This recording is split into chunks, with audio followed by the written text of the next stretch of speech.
बहुत समय पहले की बात है। किसी राज्य में एक गरीब कुम्हार रहता था। कुम्हार की आर्थिक स्थिति बहुत खराब थी। उसके घर में हमेशा पैसों की तंगी बनी रहती थी। दूसरी तरफ उसकी लालची पत्नी ने उसका जीना हराम कर रखा था।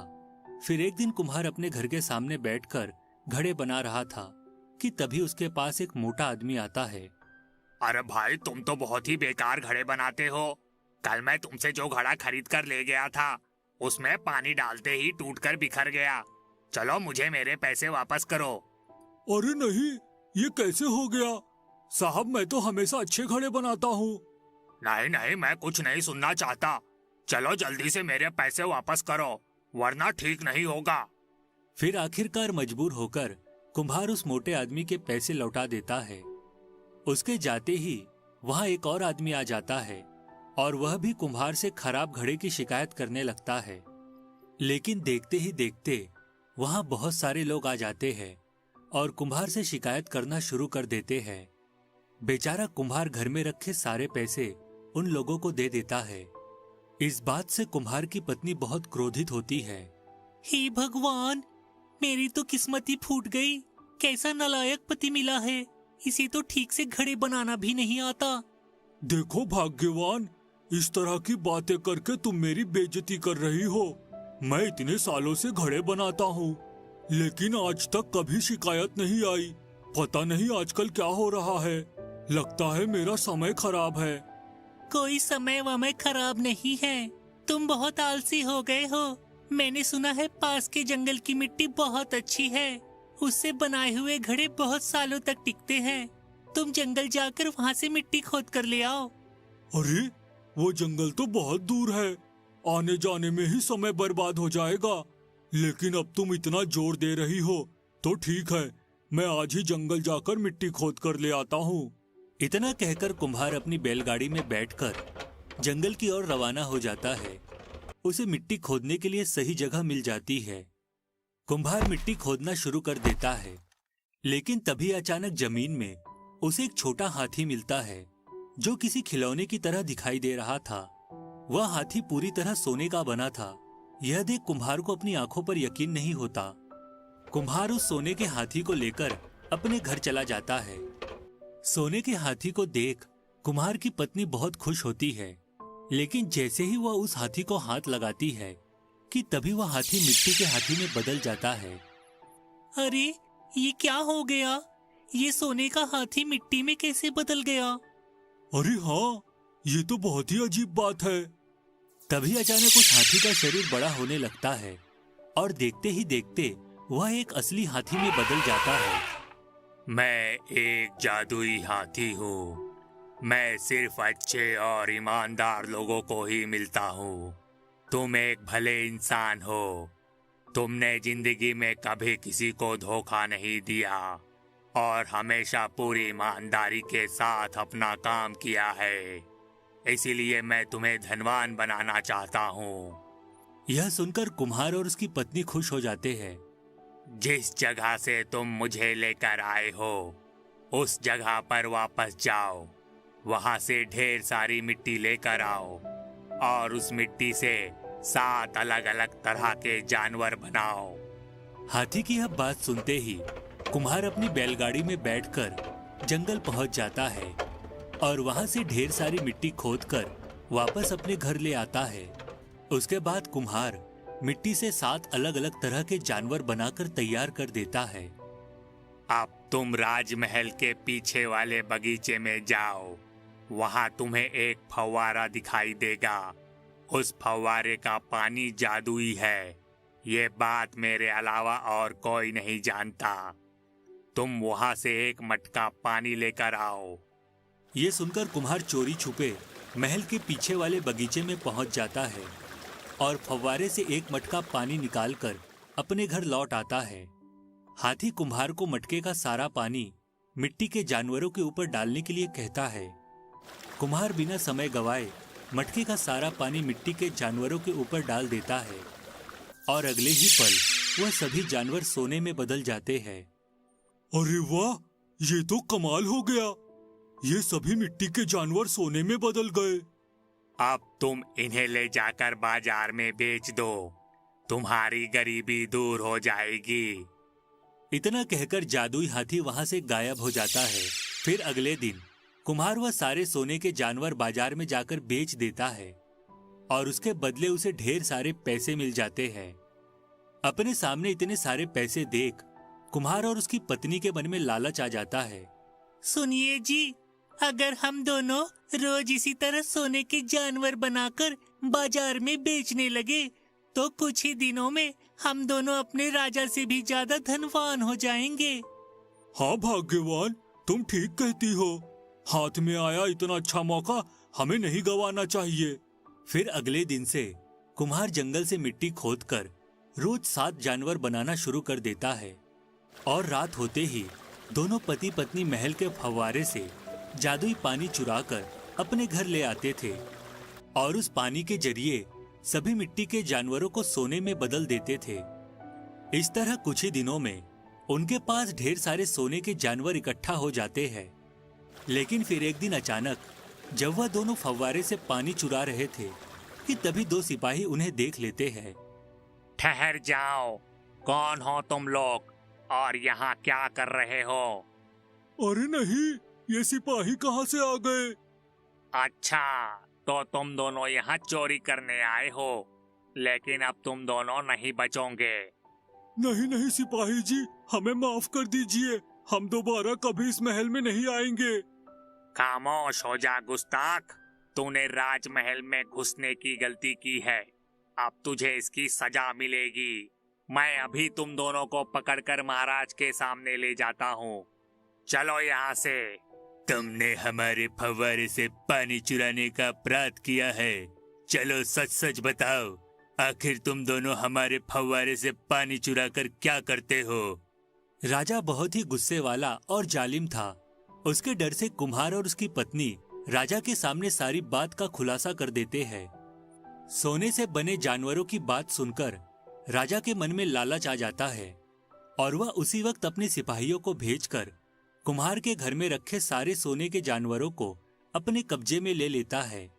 उसके बाद राजा कुम्हार और उसकी पत्नी को काल कोठरी में बंद करवा देता है। ये सब क्या हो गया? हमारी अच्छी भली जिंदगी बर्बाद हो गई। अब ये राजा हमें कभी आजाद नहीं करेगा। इस तरह कुम्हार और उसकी पत्नी को उनके लालच का फल मिल जाता है। इस कहानी से हमें यह सीख मिलती है कि जरूरत से ज्यादा धन का लालच करना हमेशा नुकसानदायक होता है। इसलिए हमें कभी भी बेकार का लालच नहीं करना चाहिए और हमारे पास जो जितना है उसी में संतोष करके अपना जीवन व्यतीत करना चाहिए। बहुत समय पहले की बात है। किसी गांव में रामू नाम का एक गरीब आदमी रहता था। रामू रोज जंगल से लकड़ियां काटकर घर ले जाता था और अगले दिन उन लकड़ियों को बेचकर जो भी पैसे मिलते थे उसी से अपना और अपनी पत्नी का गुजारा किया करता था। आज मैंने बहुत सारी लकड़ियां काट ली है, क्यों ना पास वाली नदी से कुछ मछलियां पकड़ लूं। शाम के खाने का इंतजाम हो जाएगा। यह सोचकर रामू लकड़ियों का गट्ठा अपने सिर पर लेकर नदी की ओर चल देता है। तभी अचानक रास्ते में उसे एक हरे रंग का पेड़ दिखाई देता है। उस पेड़ पर एक दरवाजा लगा था और वह दरवाजा तेज रोशनी के साथ चमक रहा था। यह देख रामू को बहुत ताज्जुब होता है। अरे, ये पेड़ तो बहुत ही अजीब है। ऐसा अजीब पेड़ तो मैंने पहले कभी नहीं देखा। और इस पेड़ पर ये दरवाजा क्यों लगा है? एक काम करता हूँ, दरवाजा खोल के अंदर जाकर देखता हूँ। इतना कहकर रामू दरवाजा खोलकर अंदर चला जाता है। तभी उसे जमीन पर लेटी एक औरत दिखाई देती है जो बहुत बीमार थी। तुम कौन हो बेटा और यहाँ क्या करने आए हो? मैं जंगल में लकड़ियाँ काटने आया था, लेकिन आप कौन हो और इस पेड़ के अंदर क्या कर रही हो? मैं एक जादूगरनी हूँ बेटा। मेरी तबीयत बहुत खराब है। किसी इंसान का खून पीकर ही मेरी तबीयत ठीक हो सकती है। क्या तुम मुझे अपना थोड़ा सा खून पिला सकते हो? उस जादूगरनी की अजीब बात सुनकर रामू सोच में पड़ जाता है। क्या सोच रहे हो बेटा? मेरी मदद करो, वरना मैं मर जाऊंगी। जादूगरनी की हालत देख रामू को उस पर बहुत तरस आता है और वह उसे अपना खून देने के लिए तैयार हो जाता है। फिर रामू कुल्हाड़ी से अपने हाथ की नस काटकर पास में रखे बर्तन को अपने खून से भर देता है। यह देख जादूगरनी बहुत खुश होती है और वह कटोरा उठाकर सारा खून पी जाती है। फिर देखते ही देखते उसका शरीर चमकने लगता है और वह एक देवी के रूप में बदल जाती है। ये देख रामू की आंखें फटी की फटी रह जाती है। क्या हुआ बेटा? मेरा ये रूप देखकर तुम हैरान हो गए? मैं इसी तरह लोगों की परीक्षा लेती हूँ। तुम मेरी परीक्षा में सफल हुए। तुम एक बहुत ही सच्चे और दयालु इंसान हो, इसीलिए मैं तुम्हें इनाम देना चाहती हूँ। इतना कहकर वह देवी वहां रखे 2 मटके रामू को दे देती है। ये दोनों मटके सोने से भरे हैं। इन्हें बेचकर तुम अमीर बन जाओगे। जाओ बेटा, हंसी खुशी अपनी जिंदगी जियो। देवी से मिले इतने सारे खजाने को देख रामू बहुत खुश होता है और उसका धन्यवाद देकर वहां से चला जाता है। फिर थोड़ी देर के बाद रामू अपने गांव पहुंच जाता है। रामू के हाथ में 2 घड़े देखकर वहां से गुजर रहे दिवाकर नाम के आदमी को बड़ी हैरानी होती है। दिवाकर बहुत ही लालची और स्वार्थी था। अरे, ये रामू 2 घड़े लेकर कहाँ से चला आ रहा है? आज इसके पास लकड़ियां नहीं है। जरूर कुछ तो गड़बड़ है। अभी चलकर पूछता हूँ। इतना कहकर दिवाकर रामू का रास्ता रोक लेता है। अरे क्या बात है रामू भाई, ये 2 घड़े कहाँ से लेकर आ रहे हो? और आज तुम जंगल लकड़ियां काटने नहीं गए क्या? रामू कभी झूठ नहीं बोलता था, इसलिए जंगल में जो कुछ हुआ वह विस्तार पूर्वक दिवाकर को सब कुछ बता देता है। उसके बाद रामू घड़ों में मौजूद खजाना दिवाकर को दिखाने लगता है। खजाना देखकर दिवाकर की आंखें फटी की फटी रह जाती है। अरे वाह रामू, ये तो कमाल हो गया। मैं अभी उस हरे पेड़ के पास जाता हूँ। फिर मैं भी देवी को अपना खून पिलाकर उसकी परीक्षा में पास हो जाऊंगा और तुम्हारी तरह देवी मुझे भी ढेर सारा खजाना दे देगी। इतना कहकर दिवाकर जंगल की ओर निकल पड़ता है। फिर थोड़ी ही देर में वह रामू की बताई हुई जगह पर पहुंच जाता है और उसे अपने सामने वही हरा पेड़ दिखाई देता है। दिवाकर जल्दी से दरवाजा खोलकर अंदर चला जाता है। अंदर जाते ही उसे भी रामू की तरह वह देवी बीमार औरत के रूप में दिखाई देती है। अच्छा, तो ये वही देवी है। ये एक औरत का भेष बनाकर बीमार होने का नाटक कर रही है। अब मैं भी इसके साथ नाटक करता हूँ। अरे क्या हुआ माँ जी, आप तो बहुत बीमार हो। आपकी ये हालत कैसे हुई? क्या बताऊं बेटा, मैं एक जादूगरनी हूँ। किसी इंसान का खून पीकर ही मैं ठीक हो सकती हूँ। क्या तुम मुझे अपना खून पिला सकते हो? हाँ हाँ माँ जी, इसमें कौन सी बड़ी बात है। मैं बहुत ही दयालु और दानवीर इंसान हूँ। मैं हमेशा मुसीबत में फंसे लोगों की मदद करता हूँ। इतना कहकर दिवाकर जेब से चाकू निकाल लेता है और अपने हाथ की नस काटकर पास में रखे बर्तन को अपने खून से भर देता है। जादूगरनी बनी देवी फौरन कटोरा उठाकर सारा खून पी जाती है। फिर अगले ही पल वहां एक तेज रोशनी होती है और वह देवी अपने असली रूप में आ जाती है। यह देख दिवाकर बहुत खुश होता है। चलो देवी जी, अब रामू की तरह मुझे भी खजाने से भरे 2 घड़े दे दो। लेकिन मैंने सारा खजाना रामू को दे दिया। अब तुम्हें देने के लिए मेरे पास कुछ नहीं है। यह सुनकर दिवाकर गुस्से से आग बबूला हो जाता है। अरे तुम तो एक नंबर की धोखेबाज निकली। मेरा इतना सारा खून पी गई और मुझे खजाना भी नहीं दे रही। मैं तुझे नहीं छोड़ूंगा। इतना कहकर दिवाकर चाकू से देवी पर वार करने के लिए आगे बढ़ता है, लेकिन वह देवी अदृश्य हो जाती है। यह देख दिवाकर को बहुत गुस्सा आता है। अरे ये क्या, ये देवी तो गायब हो गई। अब मैं क्या करूं? एक काम करता हूं, इस जंगल में घूम कर देखता हूं। शायद मुझे इसी तरह का कोई और जादुई पेड़ मिल जाए। इतना कहकर दिवाकर जादुई पेड़ की तलाश में जंगल में इधर उधर भटकने लगता है। काफी देर चलने के बाद उसे एक लाल रंग का पेड़ दिखाई देता है। वह पेड़ भी दिखने में बिल्कुल हरे पेड़ की तरह था। वहां भी एक दरवाजा मौजूद था। यह देख दिवाकर खुश हो जाता है और फौरन दरवाजा खोलकर अंदर चला जाता है। लेकिन अंदर जाते ही उसे वहां एक बीमार चुड़ैल दिखाई देती है। उस चुड़ैल का एक हाथ कटा हुआ था। सुनो बेटा, मेरा एक हाथ कटा हुआ है, क्या तुम मुझे अपना एक हाथ काट कर दे सकते हो? मेरी मदद करो बेटा, वरना मैं मर जाऊंगी।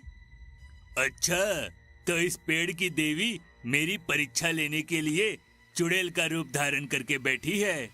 मैं अभी इसे अपना हाथ काट कर दे देता हूँ, उसके बाद तो ये मेरा हाथ वापस जोड़ ही देगी। हा हा हा हा हा हा। इतना कहकर दिवाकर पास में रखी चुड़ैल की तलवार उठाकर अपना एक हाथ काटकर चुड़ैल को दे देता है। चुड़ैल फौरन दिवाकर के कटे हुए हाथ को अपने शरीर में जोड़ लेती है। देखो, मैंने तुम्हारी मदद की है। मैं बहुत ही अच्छा और दयालु इंसान हूँ। मुझे पता है तुम एक देवी हो और मेरी परीक्षा ले रही थी। चलो अब जल्दी से अपने असली रूप में आ जाओ और मेरे कटे हुए हाथ को फिर से जोड़ दो, और साथ ही मुझे इनाम के तौर पर ढेर सारा खजाना दो। दिवाकर की यह बात सुनकर चुड़ैल जोर जोर से हंसने लगती है। ही। अरे बेवकूफ, मैं कोई देवी वेवी नहीं हूँ, मैं तो एक सचमुच की चुड़ैल हूँ। इतना कहकर चुड़ैल हवा में उड़कर वहां से दूर चली जाती है। यह देख दिवाकर जोर जोर से रोने लगता है। अरे ये क्या हो गया? खजाने के चक्कर में मैं बेवकूफ बन गया। हे भगवान, अब मैं क्या करूं? इस तरह खजाने के लालच में आकर दिवाकर अपना एक हाथ गवा देता है। इस कहानी से हमें यह सीख मिलती है कि लालच और जल्दबाजी में किया हुआ कोई भी काम कभी सफल नहीं होता। इसलिए हमें हमेशा कोई भी काम करने से पहले अच्छी तरह सोच समझ लेना चाहिए।